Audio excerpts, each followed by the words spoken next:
노년이라는 시간을 우리는 어떻게 받아들이고 있을까요? 많은 분들이 이 시기를 인생의 끝자락, 쓸모를 잃어가는 계절쯤으로 여깁니다.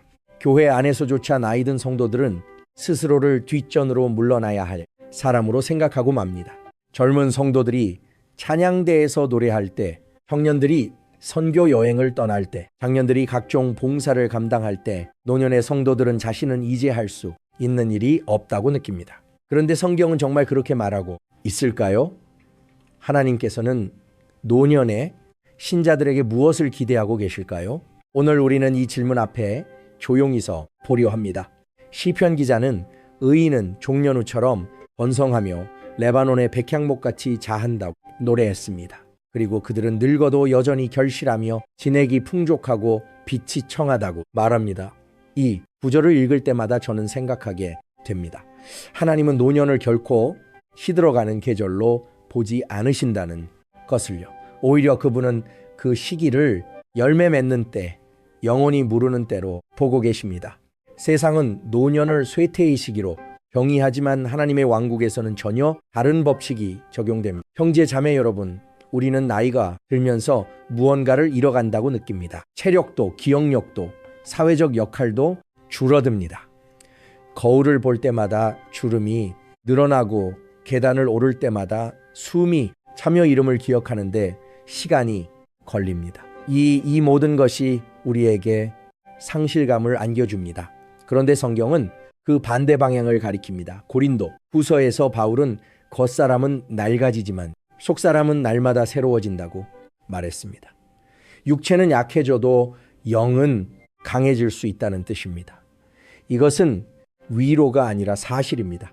하나님은 노년의 성도들이 내면의 생명력으로 충만하기를 원하십니다. A.W. 토저는 그의 책에서 하나님을 아는 지식은 단순히 머리로 배우는 것이 아니라 평생에 걸쳐 깊어지는 관계라고 말했습니다. 그는 신앙이 나이와 함께 무뎌지는 것이 아니라 오히려 선명해질 수 있다고 강조했습니다.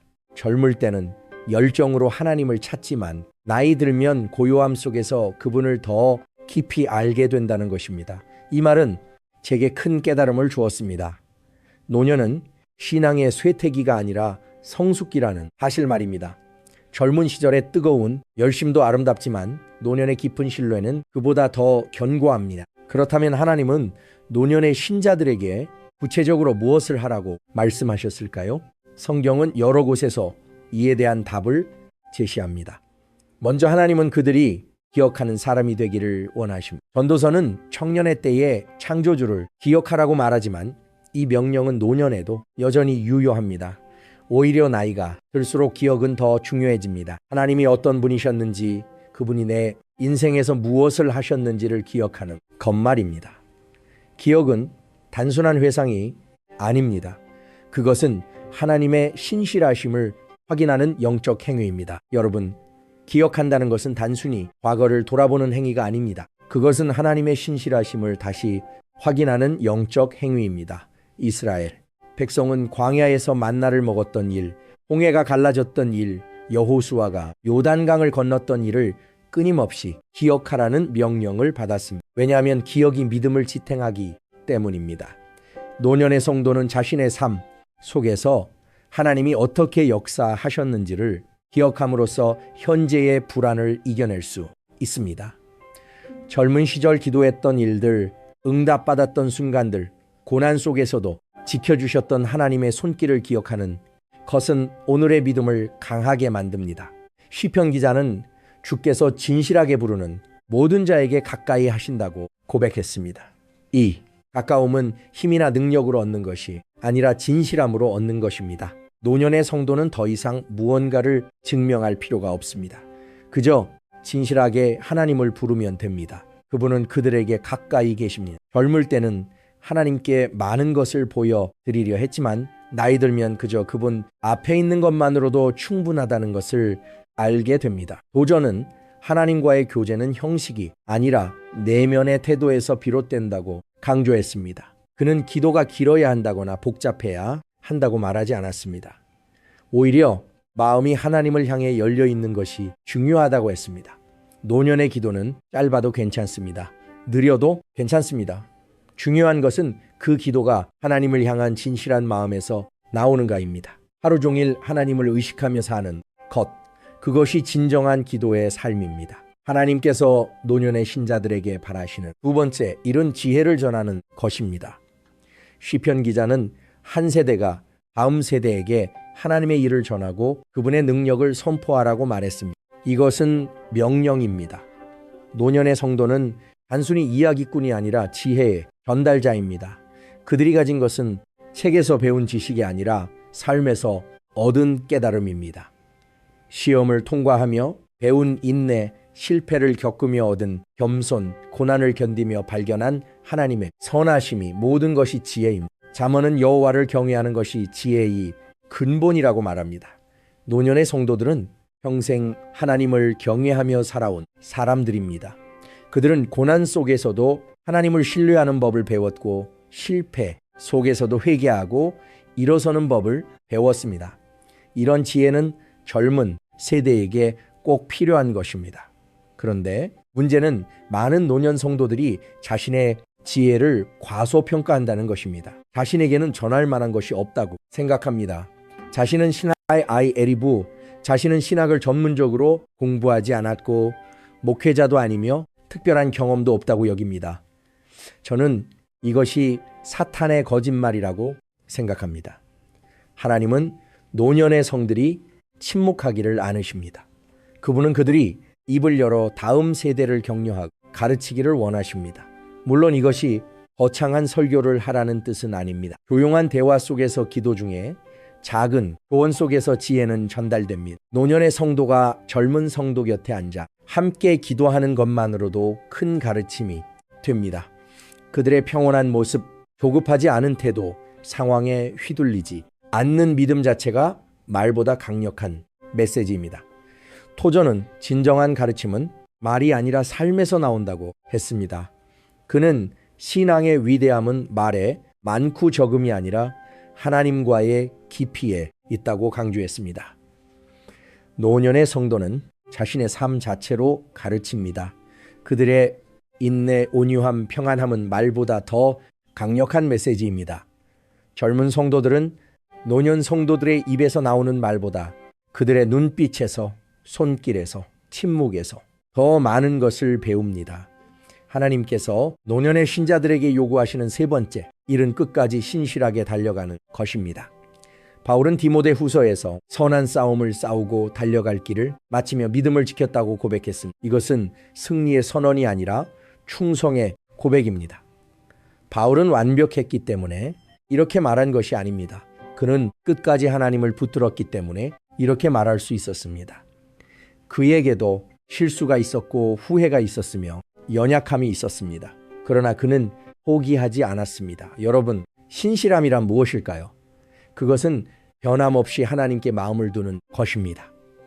마태복음에서 예수님은 끝까지 견디는 자가 구원을 얻으리라고 말씀하셨습니다. 여기서 견딘다는 것은 고통을 참는다는 의미만이 아닙니다. 그것은 흔들리지 않고 하나님을 신뢰하는 것을 의미합니다. 노년의 성도는 화려한 성과를 낼 필요가 없습니다. 그저 매일 아침 하나님께 마음을 드리고 하루를 그분과 함께 걷고 밤에 감사하며 잠드는 것으로 충분합니다. 이것이 바로 끝까지 달려가는 것입니다. 많은 노년 성도들이 자신은 이제 쓸모없다고 느낍니다. 교회에서 할 일도 없고 봉사할 힘도 없다고 생각합니다. 예전에는 주일학교 교사로 섬겼지만 이제는 그럴 기력이 없고 새벽 기도에 나갔지만 이제는 그럴 체력이 없습니다. 그런데 하나님은 그런 기준으로 우리를 평가하지 않으십니다. 그분은 우리가 무엇을 하는지가 아니라 어디에 마음을 두는지를 보십니다.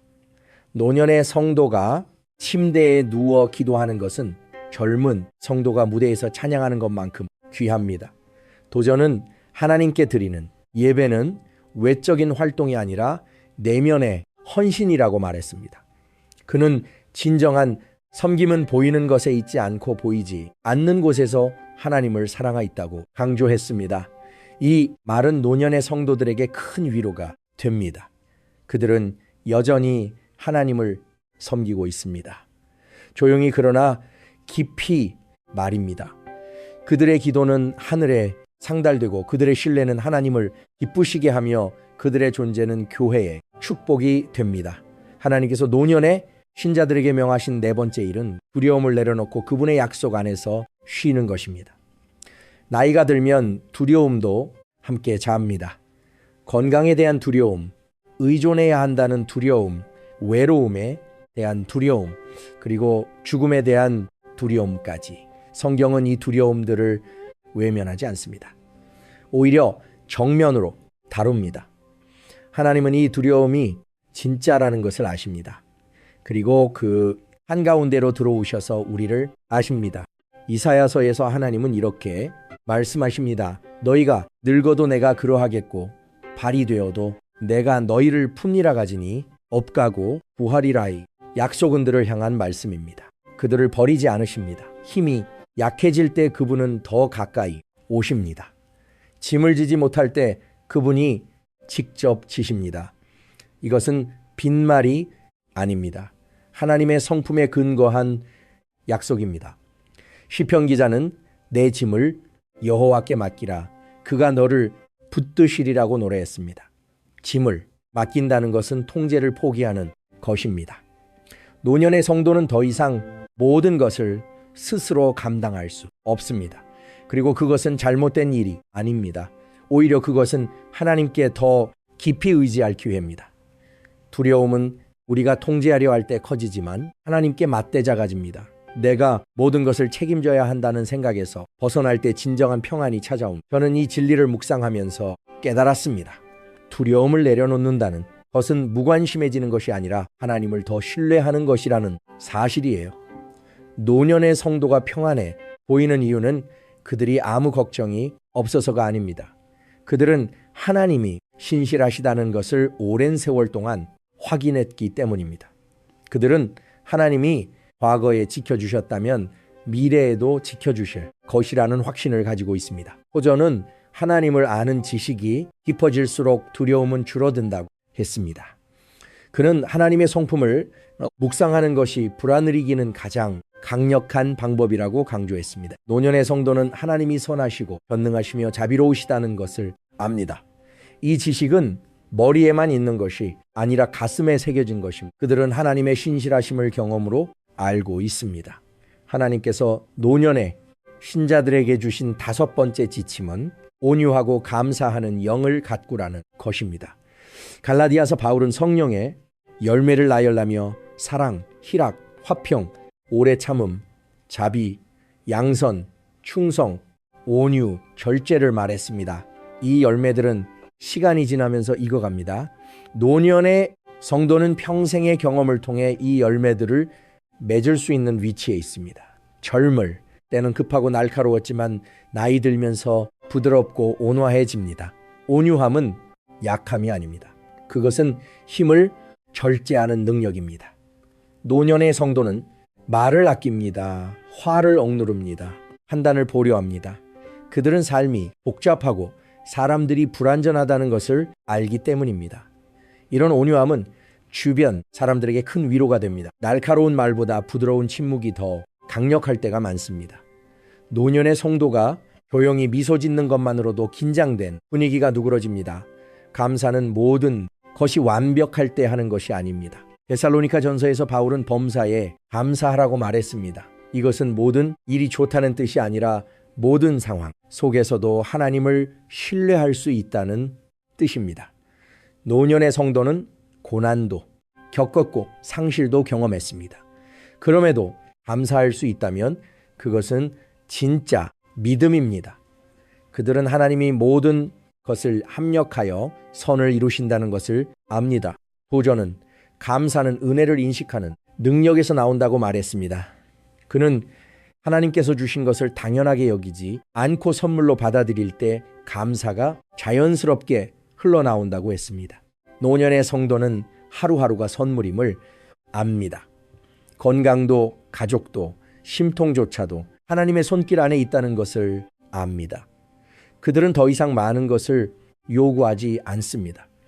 주어진 것에 감사합니다. 하나님께서 노년의 신자들에게 기대하시는 여섯 번째 일은 인내와 은혜로 사람들을 사랑하는 것입니다. 고린도전서 바울은 사랑의 본질을 설명하며 사랑은 오래 참고 온유하며 교만하지 않는다고 말했습니다. 이것은 이론이 아니라 실천입니다. 노년의 성도는 이 사랑을 몸소 보여줄 수 있습니다. 그들은 평생 사람들과 부대끼며 살았기에 인간의 연약함을 압니다. 육체적으로 할 수 있는 일이 줄어들면 영적으로 할 수 있는 일이 더 선명해집니다. 노년의 성도는 경청합니다. 그들은 조언을 강요하지 않고 필요할 때만 말합니다. 그들의 존재 자체가 위로가 됩니다. 젊은 성도들이 바쁘게 움직일 때 노년의 성도는 조용히 기도합니다.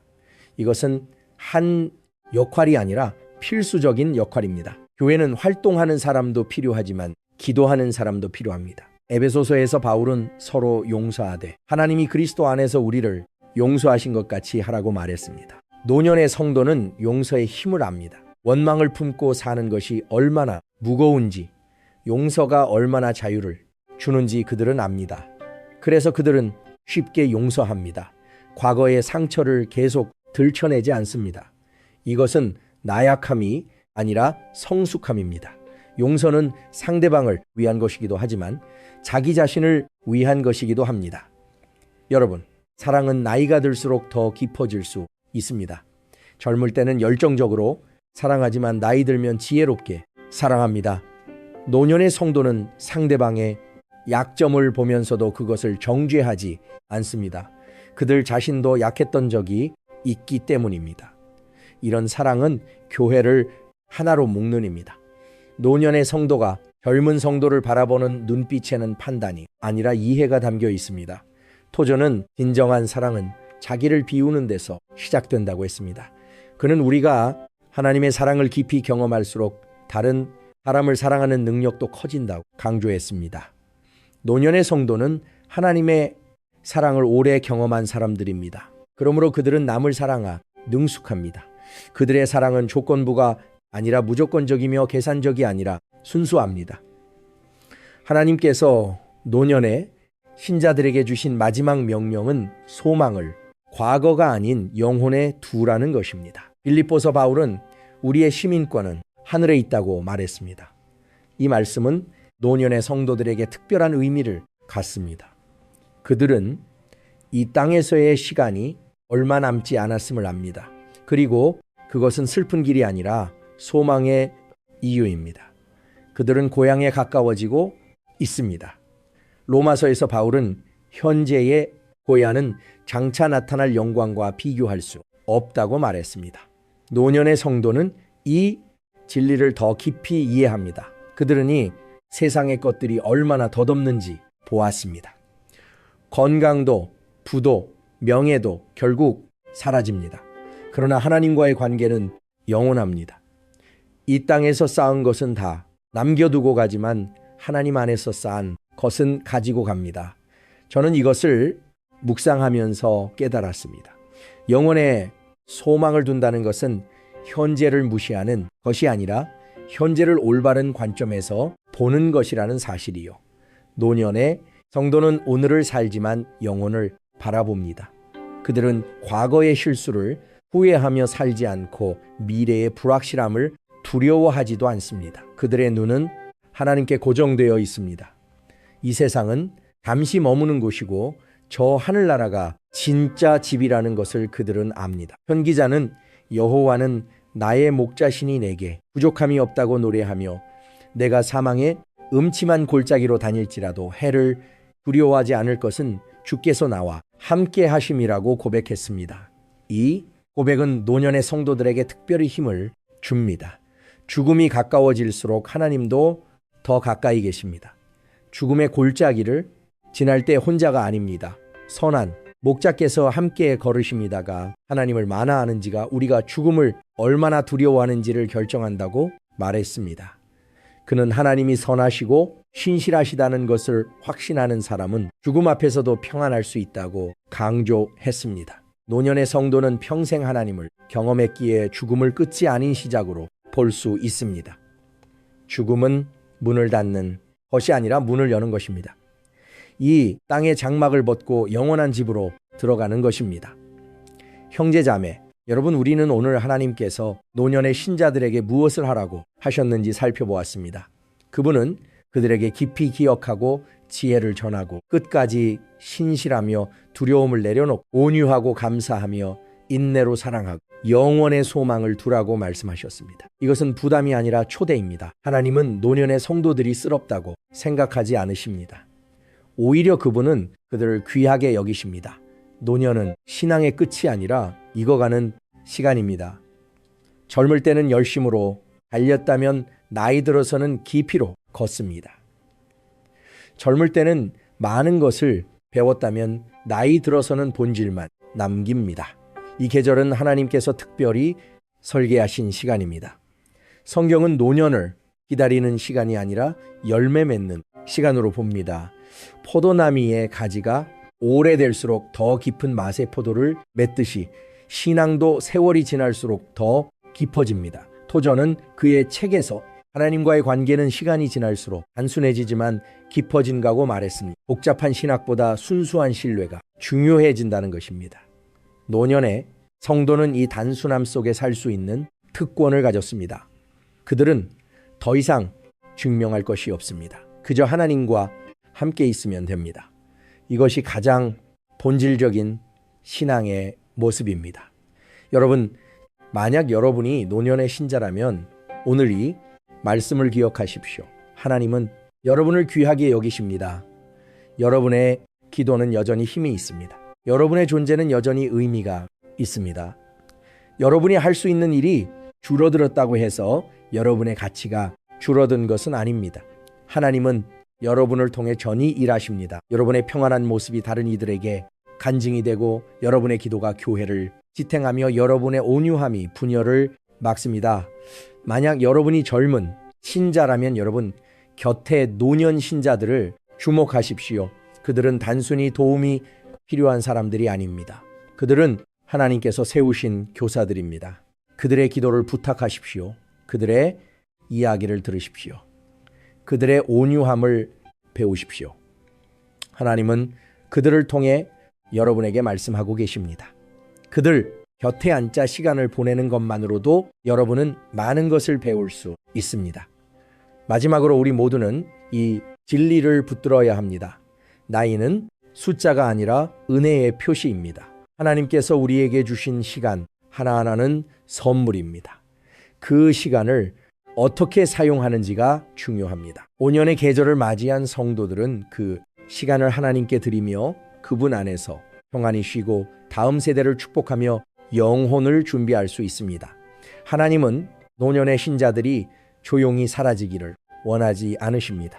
그분은 그들이 빛나기를 원하십니다. 육체는 약해져도 영은 강해지고 역할은 줄어도 영향력은 깊어지며 시간은 짧아져도 소망은 더 선명해집니다. 이것이 하나님께서 노년의 신자들에게 주신 부르심입니다. 그들은 쇠퇴하는 것이 아니라 물을 입고 있습니다.